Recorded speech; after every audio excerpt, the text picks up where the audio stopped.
Sandy Care, LLC, proudly presents the Breakfast Club of Sandy Care podcast.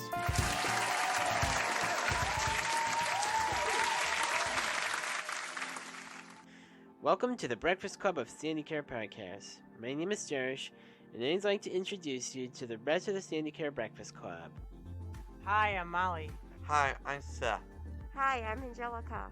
Hi, Freedom Fighters. My name is Sally. Do the Sue.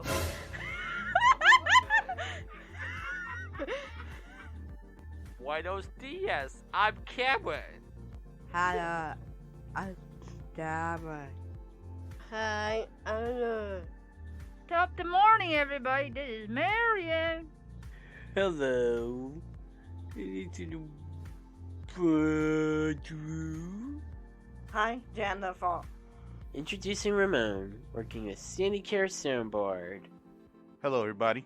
And before you leave the house, don't forget the news we like to call the Morning Toast. Are you hungry for the headline?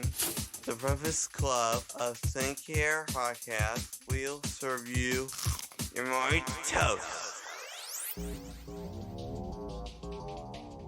Hi, I'm Angelica. Hi, I'm Ashley. Hi, this is Sue. And this is your morning toast.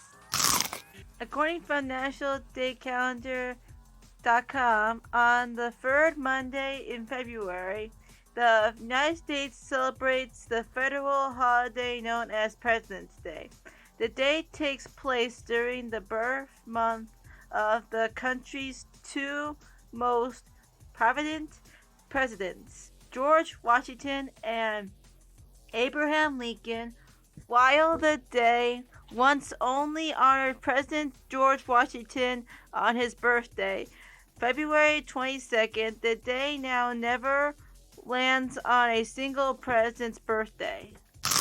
National Grain-Free Day on February 21st inspires families and friends to gather and enjoy each other's company over grain-free meals. What a remarkable way to devote an entire day to loved ones who cope with dietary limitations. Not only does the day create a way to recognize the difficulties of a restricted diet, but it celebrates the family and brings everyone back into the kitchen with a meal designed just for them.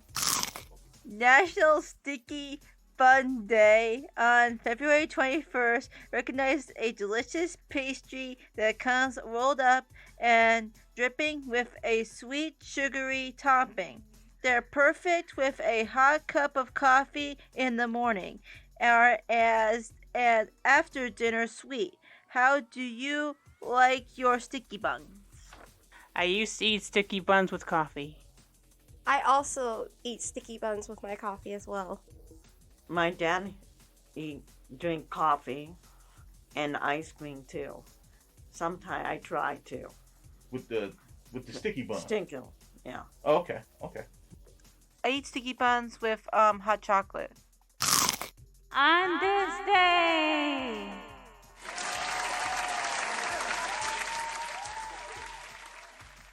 on this day in 1958, the peace symbol is designed by Gerald Holton. The symbol was commissioned by the Campaign for Nuclear Disarmament, CND, and combines the semaphore symbols for the letters N and D, an abbreviation of nuclear disarmament. On this day in 1878, the world's first telephone book is issued in New Haven, Connecticut. The directory consisted of a single piece of cardboard and comprised 50 numbers. Wow, I didn't know that. The birthdays on this day are Nia Simone was an American singer, songwriter, musician, arranger, and civil rights activist. Her music spanned styles including classical, jazz, blues, folk, R&B, gospel, and pop. Simone is regarded as one of the most influential recording artists of 20th century and was inducted into the Rock and Roll Hall of Fame in 2018. Alan Rickman, English actor best known for his role as Severus Snape in the Harry Potter film series, and Hans Gruber in the action film Die Hard, R.I.P. Ingenue L. Ellis is an American film, stage, and television actress and producer. She began her acting career in theater and made her film debut in Girls Town. Corbin Bleu is an American actor, singer, and dancer. He performed in High School Musical film series. Songs from the films also charted worldwide, with the song I Don't Dance peaking inside the top 70 of the Billboard Hot 100. Jordan Peele is an Academy Award-winning American filmmaker, comedian, and actor. He is best known for his film and television work in the comedy and horror genres. He produced the critically acclaimed movie Get Out, writes and produced the popular sketch comedy show Key and Peele. And that's your morning toaster. Thank you. Onward to the next topic. But first, a brief coffee break. Hi, my name is Ashley. The Breakfast Club of Sandy Care podcast is available on TuneIn and Alexa. All you have to say is, "Hey, Alexa, I want to listen to Breakfast Club of Sandy Care podcast."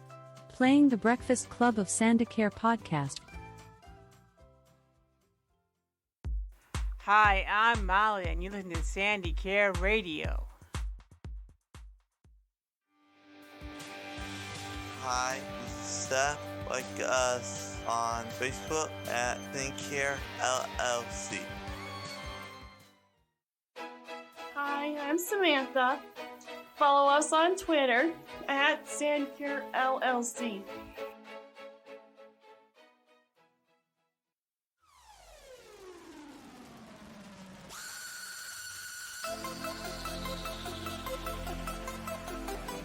This is Breakfast Club of Sandcare podcast.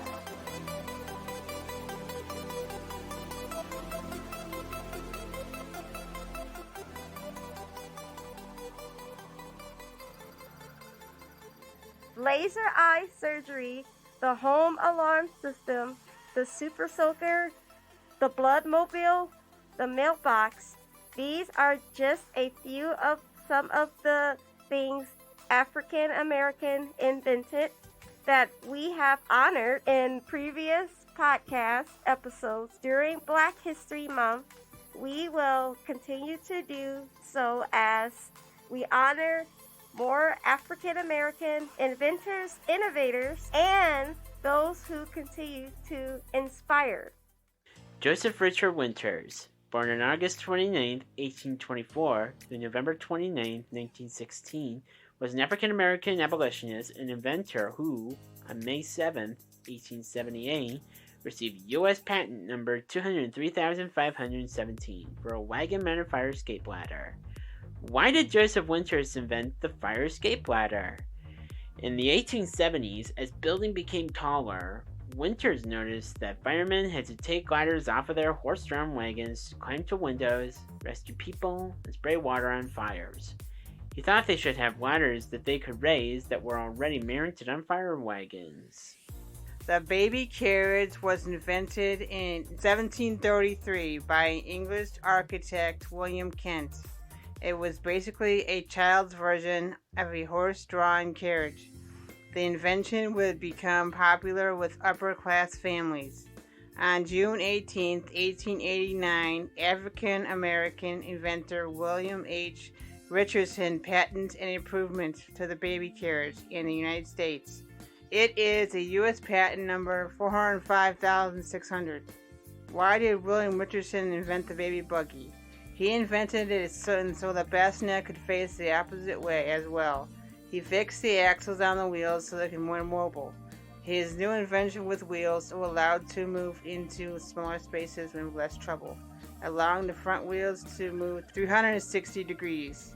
In 1848, a 16-year-old African-American inventor named Osborne Dorsey developed the patent for the first modern doorknob as we know today and the door stoppers nowadays.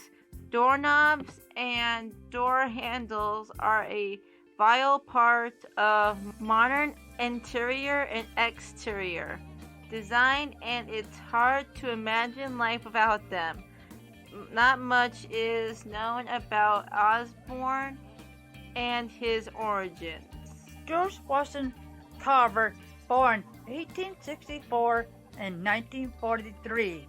George Washington Carver was born enslaved and went on to become one of most prominent scientists, inventor of his time, as well as teacher at the Tuskegee Institute. Carver developed over 100 products using one major crop, the peanut, include dye, plastic, and gasoline. Carver invention include hundreds of products, include more than 300 from peanut, milk, plastic, paint, dye, cosmetic, medical, soap, ink, wood stains, 118 from sweet potato, molasses, postage stamp, glue, flour, vinegar, synthetic rubber, and even type of gasoline. Alexa Kennedy was the first black female neurosurgeon in the United States. She completed her bachelor's degree in zoology at the University of Michigan and stayed on to study medicine. In 1981, she completed her residency at the University of Minnesota and began specializing in pediatric neurosurgery. During her career, she saved and improved the lives of countless young people. She also carried out research on treating children with traumatic brain injuries and prenatal brain conditions. Thomas W. Sturlund.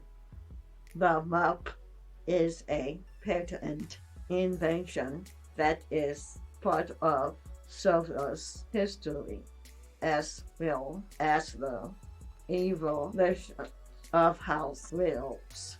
Thomas W. Sturlund, an African American inventor, was awarded patent number 499402 on June 13, 1893, for inventing the map. His creation, John A. Long, Vessel household equipment, invented by African American. Lyda Newman, born 1865, was a remarkable black female inventor who patented the first hairbrush with synthetic bristles. Before this, brushes were made from animal hair. Newman's hairbrush was designed to promote ventilation and to help cure hair impurities. She is the third black woman to ever receive a patent.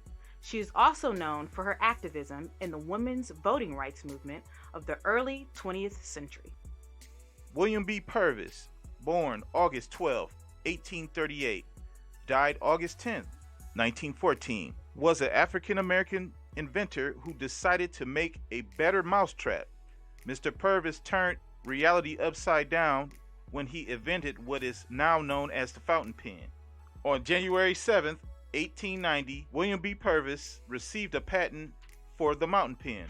Purvis saw the need for a more convenient way to sign letters and documents and decided to take action. The fountain pen made the use of an ink bottle obsolete by storing ink within a reservoir within the pen, which is then fed to the top of the pen. Washington A. Martin, African American inventor, patented the lock on July 21st, 1889. This device was an improvement over the 4,000-year-old bolt invented by the Chinese. Martin's lock consisted of a cylinder and spiral spring coiled around a metal pin. It was the forerunner of modern door locks. Thomas J. Martin, born January 25th, 1858, death unknown. It's credited with improving the design of the fire extinguisher with a patent issued on March 26, 1872. He invented a system in which water is pumped through pipes in building to individual sprinkler heads. The system can be activated by manually turning a valve in the building.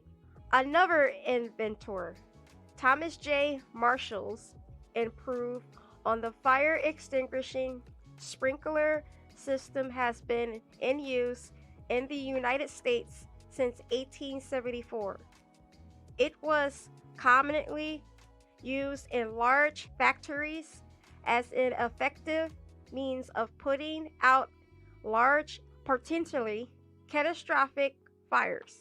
Today, sprinkler systems are required by code in the United States in buildings more than 75 feet tall.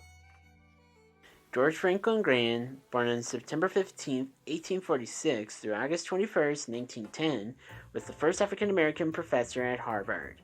He was also a Boston dentist and an inventor of a wooden golf tee. Even though the patent for his tee, issued on December 12, 1899, was the first in the country, Dr. Grant never capitalized on his invention. Instead, he had prototypes made for his own personal use and handed them out to family and friends. It wasn't until William Lowell, another dentist, invented the ready tee in the early 1920s that using a wooden tee became common practice. Marie Maynard Daly was an influential biochemist and the first black woman to earn a PhD in chemistry in the U.S. born in 1921. Daly completed her undergraduate degree at Queens College, her master's in New York University, her PhD in Columbia University. She worked at Quentin Deming and Artificial University. She worked in metabolism, exploring the link between high cholesterol and clogged arteries, increasing the risk of heart attacks. She also worked on protein synthesis and the chemistry of histones. Patricia Bath is an inventor and ophthalmologist. Born in 1942, Bath grew up in Harlem, New York, studied chemistry at Hunter College, and completed her medical training at Howard University. She then worked at the Harlem Hospital Center, focusing on finding treatments for blindness and other visual impairments. In 1988, Bath patented a probe that used a laser to quickly and painlessly remove cataracts. Bath also wrote about higher rates of blindness among African Americans and co-founded the American Institute for the Prevention of Blindness. John Lee Love was an African American inventor, most known for his invention of the hand-cranked pencil sharpener, the Love Sharpener, and improved Pasteur Hawk. Little is known about the early life of Love. His date and place of birth are unknown, but it is conjectured that he was born time between 1865 and 1877. During the Reconstruction era, Love spent his adult life working as a carpenter in Fall River, Massachusetts. Best known as the first black woman to travel to space, May Carroll Jemison is an American engineer, physician, and astronaut. Born in 1956, Jemison graduated from Stanford with a degree in chemical engineering and went on to study medicine at Cornell. She then spent 2 years as a Peace Corps medical officer in Sierra Leone and Liberia. Upon her return to the U.S., Jemison changed careers, and in 1987 she was admitted to the NASA astronaut training program. On September 12 of 1992, Jemison became the first black woman to travel to space, where she spent just under 8 days orbiting the Earth.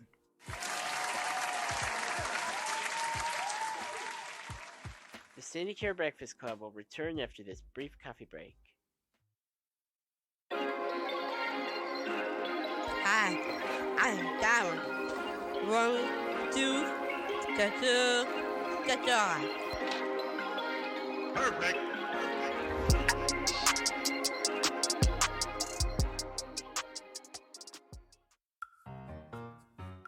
Hi, this is Gilbert. The Breakfast Club, Sandy Care, broadcast is available free on Spotify.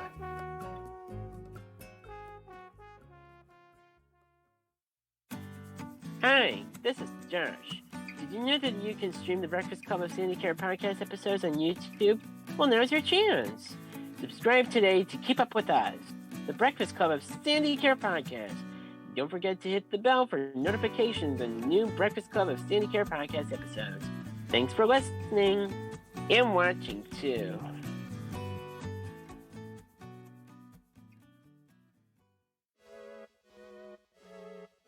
Howdy, this is Marion. Like, subscribe, leave a comment on the Breakfast Club of Syndicare podcast at podbean.com.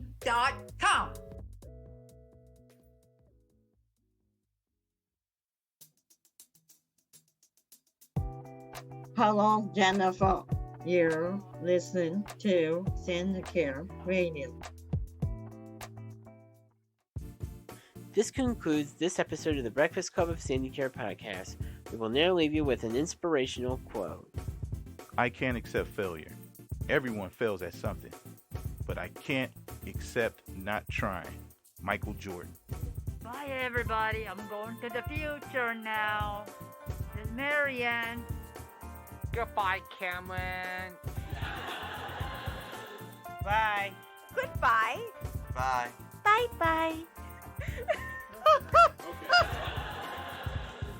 Bye-bye. Bye-bye. Bye. Bye-bye. Bye.